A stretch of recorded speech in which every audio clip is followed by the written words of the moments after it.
స్థానిక సంస్థల ఎన్నికల విషయంలో కోర్టు ఇచ్చిన తీర్పు, దానికి అనుగుణంగా ఎన్నికలు జరిపే ప్రయత్నం కాంగ్రెస్ ప్రభుత్వం చేస్తుంది.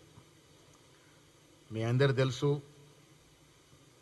బీసీ రిజర్వేషన్ విషయంలో కాంగ్రెస్ పార్టీ కట్టుబడి ఉంది. రాహుల్ గాంధీ గారి యొక్క ఆశయాన్ని పూరించే విధంగా ఈ రాష్ట్రంలో రేవంత్ రెడ్డి గారు కుల సర్వే చేయడంతో పాటు 42% రిజర్వేషన్ ఇచ్చున్నాం. 4 మాసాల క్రితం ఎన్నికలు జరగాల్సి ఉన్నప్పటికీ కూడా ఈ రిజర్వేషన్ ఇంప్లిమెంట్ చేసుకోవాలనే ఉద్దేశంతోనే ఎన్నికలకు ముందుకు జరపడం జరిగింది. చట్టం చేశాం, అసెంబ్లీలో 2 బిల్లు పాస్ చేశాం. శాస్త్రీయబద్ధంగా జరిగిన సర్వే ప్రకారం ఇవ్వచ్చు అనేది అఫీషియల్ డాక్యుమెంట్ ఎస్టాబ్లిష్ చేసి కేంద్రానికి పంపించాం. 8 మంది ఎంపీలు ఉన్నారు బీజేపీలో, అందులో 2 మంత్రులు ఉన్నారు. నోరు మెదపడం లేదు. ఈడబ్ల్యూఎస్ రిజర్వేషన్ ఎప్పుడైతే ఇచ్చినారో అప్పుడే 50% క్యాప్ డివేట్ అయింది. దానికి అనుగుణంగానే ఈ రిజర్వేషన్ ఇవ్వాలని కేంద్రాన్ని కోరుతా ఉన్నాం. వాళ్ళు ఇస్తే సంతోషం, లేదంటే ఇంకా లీగల్ ఆస్పెక్ట్స్ స్టడీ చేసి మా తపనంతా కూడా రిజర్వేషన్ ఇచ్చి ఎన్నికలకు పోవాలని.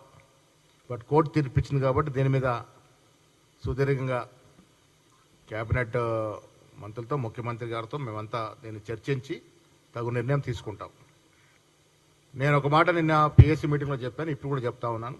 18 మాసాల కాంగ్రెస్ ప్రభుత్వం నా భూతో నా భవిష్యత్తు. తెలంగాణ గతంలో సమైక్య ఆంధ్రప్రదేశ్ చరిత్రలో మొదటిసారిగా గోల్డెన్ పీరియడ్ నడిచింది.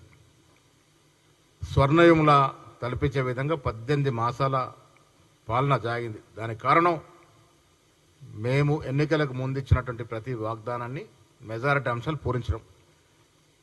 దాదాపు 70,000 ఉద్యోగాలు కావచ్చు. నిన్న సాయంత్రం వరకు 9 రోజుల్లో 9,000 కోట్లు రైతు భరోసా కింద జమ చేయడం అంటే ఇదొక చరిత్రాత్మక నిర్ణయం. కాంగ్రెస్ ప్రభుత్వం వ్యవసాయదారుడికి, రైతుడికి వెన్నుముకగా ఉండి ముందుకు తీసుకెళ్తున్న సందర్భం.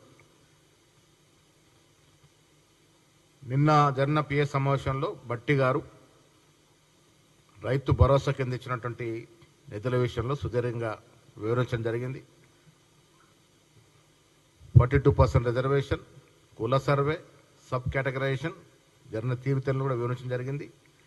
దేశ చరిత్రలో ఎక్కడ లేని విధంగా ఈ రాష్ట్రంలో కుల సర్వే చేపట్టడం, 42% రిజర్వేషన్ ఇవ్వడం. నేను 18 మాసాల పీరియడ్ని గోల్డెన్ పీరియడ్గా ఎందుకు చెప్తా ఉన్నానంటే,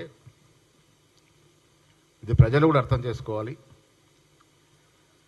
ఉద్యోగాల కోసమే తెలంగాణ తెచ్చుకుంటే బీఆర్ఎస్ పార్టీ ఎవరికి కూడా ఉద్యోగాలు ఇవ్వకుండా కేవలం కుటుంబంలో రాజకీయ ఉద్యోగాలు తీసుకొని ప్రజల్ని మోసం చేసింది. కానీ మేము అధికారం రాగానే ఇప్పటి వరకు దాదాపు 70,000 ఉద్యోగాలు ఇచ్చినామంటే, ఇంకా కూడా ఇస్తామంటే ఇది స్వర్ణయుగం కాకుండా ఇంకేమవుతుంది. ఆనాడు మహిళలకి ఇచ్చిన ఉచిత బస్సు మొదలుకొని